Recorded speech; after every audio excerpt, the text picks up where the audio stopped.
ขบวนการค้าขายเถื่อนระหว่างชายแดนลาวและไทยถือว่านับมือนับเพิ่มขึ้นและเจ้าหน้าที่ของไทยกระทำผลงานตลอดในเรื่องของการปราบปราม Time to share D+ ผลิตภัณฑ์ปกป้องตับจากเครื่องดื่มแอลกอฮอล์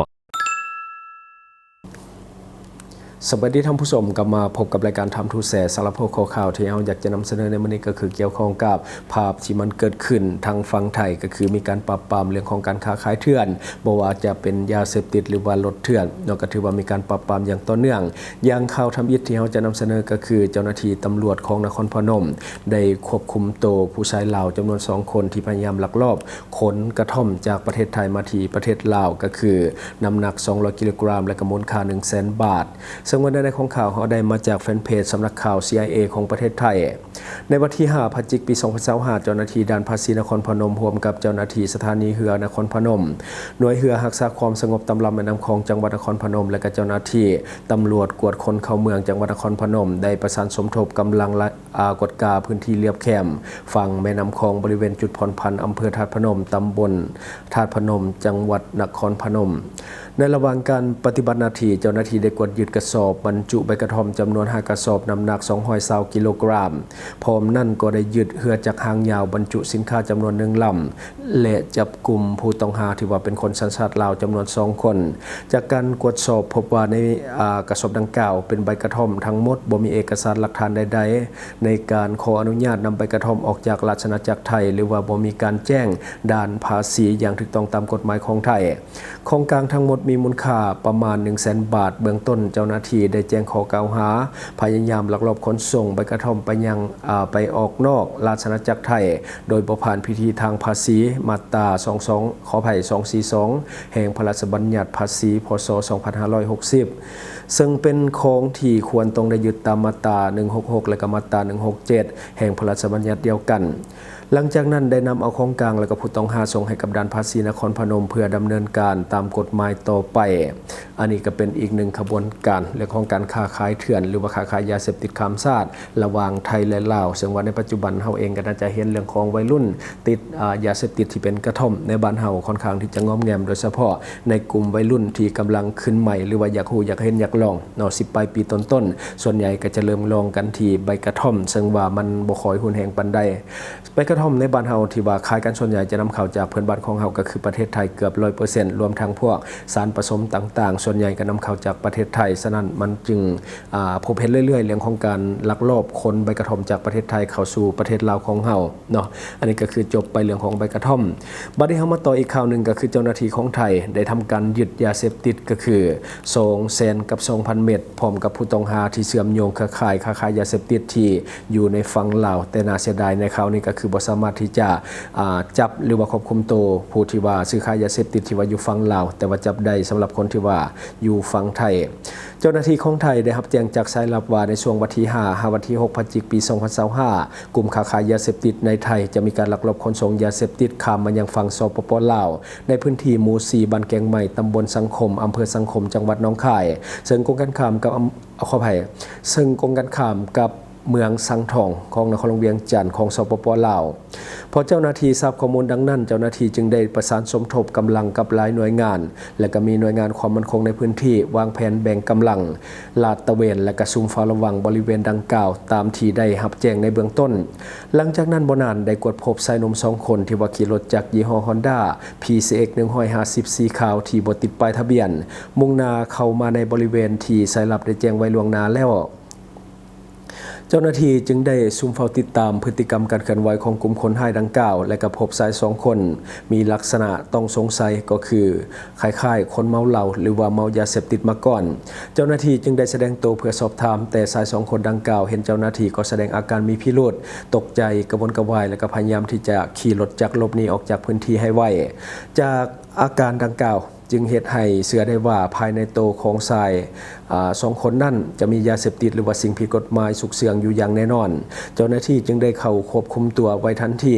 ผลของการกวดค้นชาย2 คนพบของกลางเป็นวัตถุต้องสงสัยลักษณะกล่องสีดำหลังจากที่ว่าเจ้าหน้าที่ของไทยได้เปิดกวดสอบภายในพบว่ามียาบ้าที่สุกเสื่องไว้จำนวน34 แพ็คหรือว่า 220,000 เม็ด ผ่านการสอบสวนเบื้องต้นในพื้นที่เกิดเหตุผู้ต้องหา2 คนได้ยอมรับสารภาพว่ายาดังกล่าวเป็นของตนเองแท้หน่วยงานที่ปฏิบัติงานจูจึงได้บันทึกภาพวิดีโอไว้เป็นหลักฐานการจับกุมและก็ปัจจุบันกำลังอยู่ในขั้นตอนของการสืบสวนสอบสวนขยายผลหาผู้ร่วมขบวนการและร่วมกับหน่วยงานความมั่นคงกวดนับของกลางอย่างละเอียดหน่วยงานยังได้สืบต่อการขยายผลการจับกุมผู้ต้องหาร่วมขบวนการเพิ่มอีก4 คนหลังจากนั้นเจ้าหน้าที่จึงได้นำเอาผู้ต้องหาและของกลางทั้งหมดส่งให้สพ.นางงิ้วเพื่อดำเนินคดีตามกฎหมายต่อไปอันนี้ก็คือเรื่องของการลักลอบขนส่งยาโดยปกติเราจะเห็นแต่ส่งจากฝั่งลาวเข้าฝั่งไทยโดยเฉพาะในพื้นที่ของอำเภอสังคมหรือว่ากองกันข้ามกับเมืองสังทองของลาวเฮาก็คือมีการถูกจับอยู่ทั้งฝั่งไทยซะส่วนใหญ่แต่ว่ากรณีนี้ก็คือจะนำส่งยาเสพติดจากฝั่งไทยมาที่ฝั่งสปป.ลาวซึ่งว่าจะกลับไปกลับมาและบัดนี้เรามาต่ออีกหนึ่งข่าวที่เกิดขึ้นและก็เกี่ยวข้องกับลาวเฮาก็คือเจ้าหน้าที่ของไทยเขาจับกุมขบวนการลักลอบขนส่งรถจักรในแคมป์ของในแคมป์ของในพื้นที่แคมป์ของประเทศไทยซึ่งกำลังเกียมที่จะส่งข้ามมาฝั่งสปป.ลาวของเฮาเจ้าหน้าที่กองร้อยทหารผ่านเฉพาะกิจ2109ของไทยได้รับแจ้งจากแหล่งข่าวว่ามีการลักลอบขนส่งรถจักรข้ามแม่น้ำคองไปยังฝั่งสปป.ลาวในพื้นที่ของบ้านสะงาวหมู่4ตำบลห้วยพิไสอำเภอปักสมจังหวัดเลยเจ้าหน้าที่จึงได้จัดสุดเคลื่อนที่เข้าไปตรวจสอบพื้นที่ดังกล่าวแล้วก็พบรถจักรยี่ห้อยามาฮ่าฟิน115สีแดงที่ว่าบ่ติดป้ายทะเบียนจอดอยู่แคมป์ฝั่งแม่น้ำคองพร้อมเดียวกันนั้นยังพบเรือจักรหางยาวลำหนึ่งที่กำลังขับออกจากฝั่งไทยมุ่งหน้าไปฝั่งสปป.ลาวอย่างหีบด่วนเพื่อนี้การจับกุมของเจ้าหน้าที่ของไทยเจ้าหน้าที่คาดว่ากลุ่มดังกล่าวเป็นขบวนการขนส่งรถข้ามแดนก็คือข้ามจากไทยมาฝั่งสปป.ลาวและเมื่อเห็นเจ้าหน้าที่จึงได้หีบหลบหนีไปหน่วยงานที่เกี่ยวข้องได้ร่วมกันบันทึกภาพและก็วิดีโอของกลางเอาไว้หลังจากนั้นได้นำส่งของกลางให้แก่พนักงานสอบสวนสถานีตำรวจภูธรสพ.ปากสมเพื่อดำเนินคดีตามขั้นตอนกฎหมายของไทยต่อไปอันนี้คือในของข่าวที่ว่าเกิดขึ้นก็คือเรื่องของขบวนการลักลอบค้าขายรถเถื่อนระหว่างไทยและลาวแต่ว่ากรณีนี้ก็คือไปบ่พ้นเจ้าหน้าที่ของไทยสามารถที่จะสกัดจับไว้ได้แต่เสียดายก็คือบ่สามารถที่จะจับคนที่ก่อเหตุได้ขบวนการรถเถื่อนข้ามชาติไทยลาวนับมือนับเพิ่มขึ้นอย่างเห็นได้สัตว์ทุกคนน่าจะได้เห็นข่าวนับวันก็คือมันมีข่าวลักษณะแบบนี้ที่ขึ้นบ่ว่าจะคนลาวเข้าไปร่วมกับคนไทยในการตระเวนลักรถจักรเพื่อส่งมายังฝั่งสปป.ลาวและก็มีหลายเหตุการณ์ที่มันเกิดขึ้นที่ว่าสามารถจับได้ตามลำแม่น้ำคลองบางที่ก็กำลังเคลื่อนย้ายโดยเจ้าหน้าที่ของไทยสามารถที่จะควบคุมไว้ได้และก็มีของกลางจำนวนหลายคันก็คือรถจักร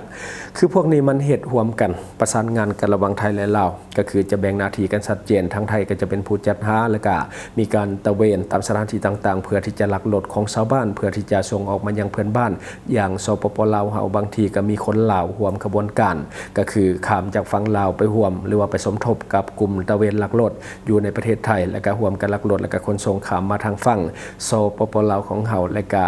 ผู้ที่ว่าร่วมขบวนการอยู่ทางฝั่งลาวของเฮาก็จะเฮ็ดหน้าที่ในการรับและก็มีการซ่อมแปลงหรือว่ามีการดัดแปลงสภาพเล็กน้อยถ้าว่ามีการเพ่และก็มีการระบายสินค้าออกในลักษณะรถเถื่อนคือตอนนี้วัยรุ่นลาวขี่รถเถื่อนถือว่า